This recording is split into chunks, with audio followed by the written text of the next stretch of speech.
Okay, guys, hello and welcome. So today we'll be looking at k-means clustering, and we'll be looking at two iterations and three centroids for our data. Okay, so this is the data for iris dataset. Some of you might be familiar with this. Okay, so this is pretty standard data that we use for data analysis. Okay, so I'm gonna make it in the center format. Okay, so this would be my first iteration of k-means clustering using Excel. Okay, so I'm going to name it as ITR1. Okay, and I would have another sheet for ITR2. Okay, for my second iteration. Okay, and then I'm going to have a third sheet for the results. Okay, so that I can have all the I can map my journey from iteration 1 to iteration 2 and then visualization of the results. Okay, so these are my generally we see k-means in two variables, okay, x and y. So if I say this is x, this is y, okay, generally we have these two, but in this example we will look at uh, the data that has three columns here. Okay, so these are just symbolic of x, y, and z. Okay, and we need to find the clusters for uh, these columns. Okay, so for that we need to first choose our centroids. Okay, and since we are looking at three centroids, okay, so in k-means, if you might have if you might be aware of the theory there, so k-means has like you can choose the number of centroids.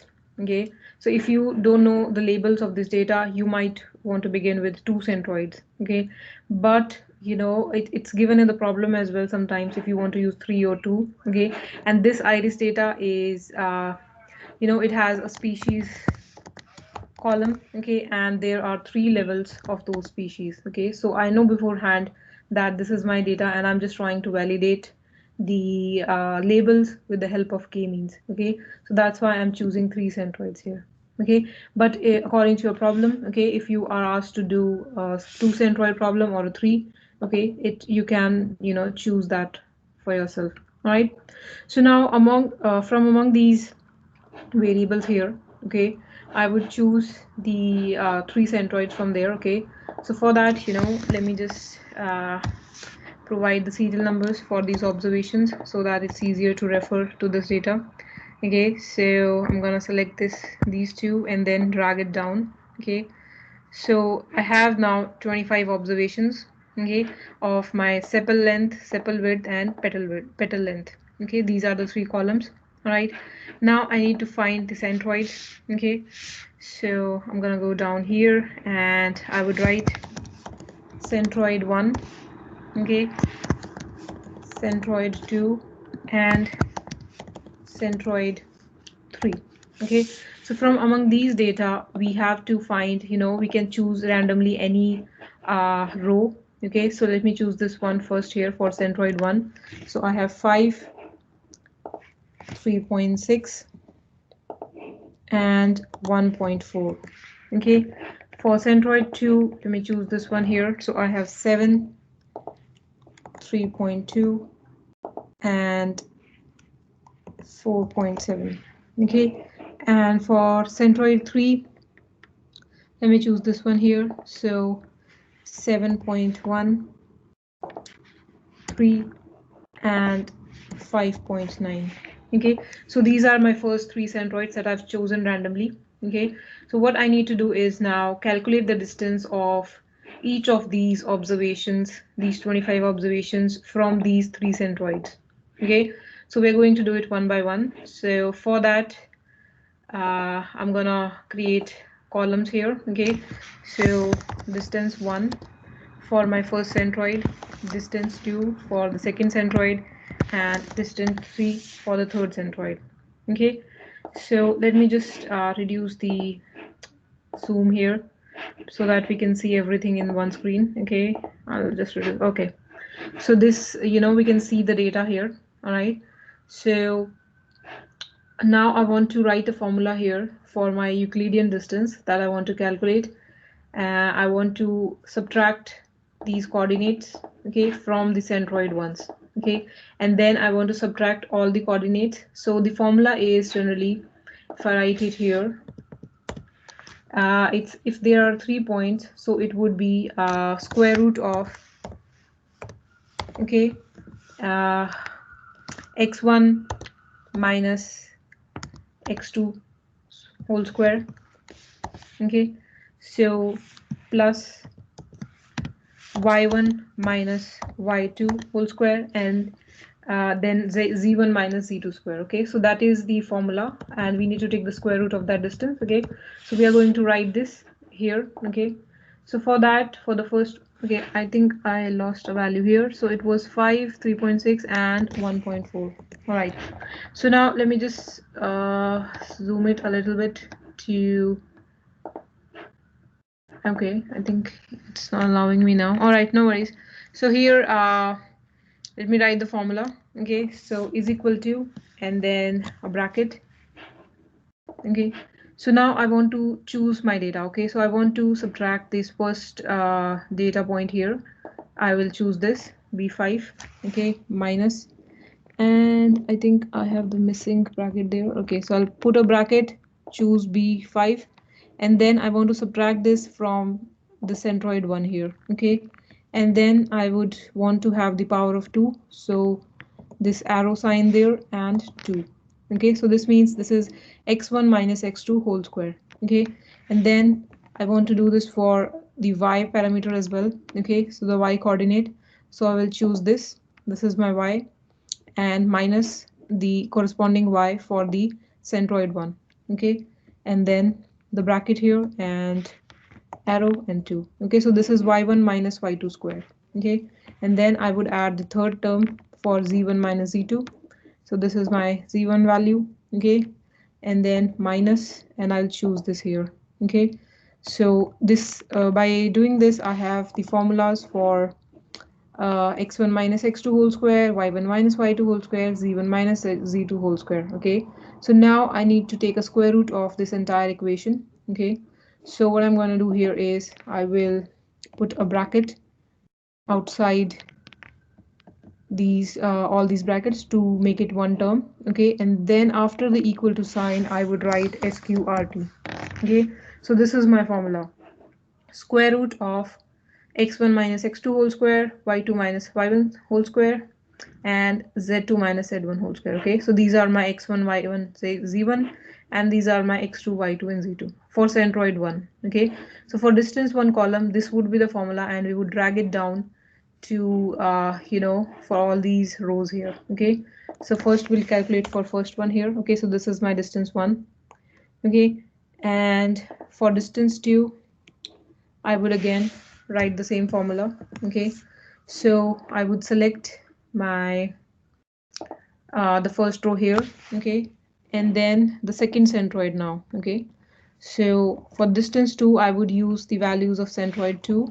All right, and plus, then again I would select this first row here because I want to subtract I want to calculate the distance from all the rows here to the centroids. Okay, so I'll select the centroid one here. Okay, and then 2 here. Okay, and then add bracket and this one here minus this one here.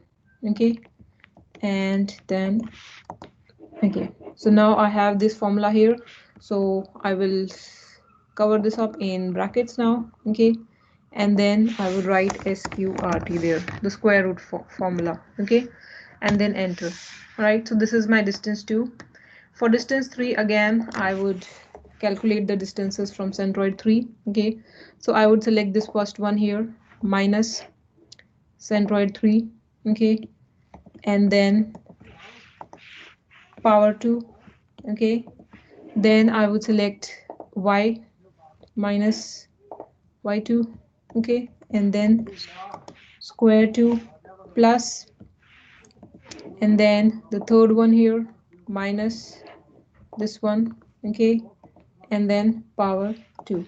Okay, so this is my formula. I will surround this with one more set of brackets. Okay, and then square root. All right, so this is my formula for all the 3 distances. Okay, and if I drag it down I would get this formula for all of them. Okay, but in that formula, you know, with B5 values, these values would also be dragged down. Okay, I want to prevent that because I only have 3 values for the centroid. Okay, I don't have corresponding 22 values more for the centroids here. Okay, so for that reason I need to make the centroids absolute. Okay, so for doing that, you know, I will go back to all my formulas and I would put these dollar signs in front of just the what do you call it, the centroid coordinates. Okay, so B31 is this one. I would put dollars in front of B and after B. Okay, and then sorry, for C31 as well. Okay, so I will put the dollar signs before and after them. Okay, so I have this here. All right, and then I would hit enter. All right, similarly for this I would put dollar here, dollar in front of B and after B. Okay, so I need to preserve this address. Okay, so that's why I'm just writing this. And for the other ones, you know, I want them to increase one by one as I drag down the formula. Okay, and for this here I would again put the dollar symbol. Okay, here, and then in front of C33. Okay, here and here and after D. Okay, so now I have all my formulas ready. Okay, so what I'll do is I would select them and drag them down till my 25th observation there. Okay, so now I have my distances here. Okay, so one way of checking if my formula is correct is to check the values of the centroids. Okay, so my centroid 1 is this 5th observation. Okay, so for my distance 1 I should have 0 value here. Okay, because if I subtract the same values from the centroid 1, it would result in a 0. Okay, similarly for centroid 2 values I have the 10th row here, so we have 0 in distance 2. Okay, and for centroid 3 we have 22 row here. Okay, so we have 0 value in our centroid 3. Okay, so we have our centroids now, we have the distances. Okay, so based on these 3 distances we can assign a temporary cluster number. Okay, so so temporary cluster. Okay, so double click here so that it will increase the width of this column. Okay, now what we need to do is if there were 2 distances we could write the if else statement here. If distance 1 is less than distance 2, then substitute 1 or 2. Okay, for 3 columns it becomes complex, so we can just, you know, do it manually by looking at it. Okay, we'll look at all the 3 values in 3 columns each for each row. Okay, and which one is minimum we would put the number for that. Okay, so if in this first row here we have 0.14 as the minimum value from 3.8 and 4.9. Okay, so this belongs to distance 1 column. Okay, so my temporary cluster would become 1 then. Okay, similarly for the second one it would be 1 third, 1 here, and then here 0.64 is less, so 1 here again, and then we have 0 1. Okay, again we have 0.58 1 0.44 1. Okay, and then 1. All right, 1 again. Okay, now we have 0 in the second column. Okay, so we will assign this as 2. Whichever is the minimum, you know, we need to assign the number of that column there. Okay, so 2 2 and 2 here again, 2. We have 1.3. Okay, 2 2 here. All right, and then 2.24. Okay, so this would be 1 again. Then we have 2 here. Okay, and 2.032. Okay, then we have 0.86 3. Okay, 1.36 2, then 3. Okay, 3 3 and 3. Okay, so these are my temporary cluster assignments. Okay, so for iteration 1 we'll leave it here. This is our final snapshot. We have the 3 centroids and we have the distances from those centroids and we have the temporary cluster here. Okay, so now we would move on to our iteration 2. Okay, so I'll cover that up in the next video. I'm just leaving it here. Okay, all right.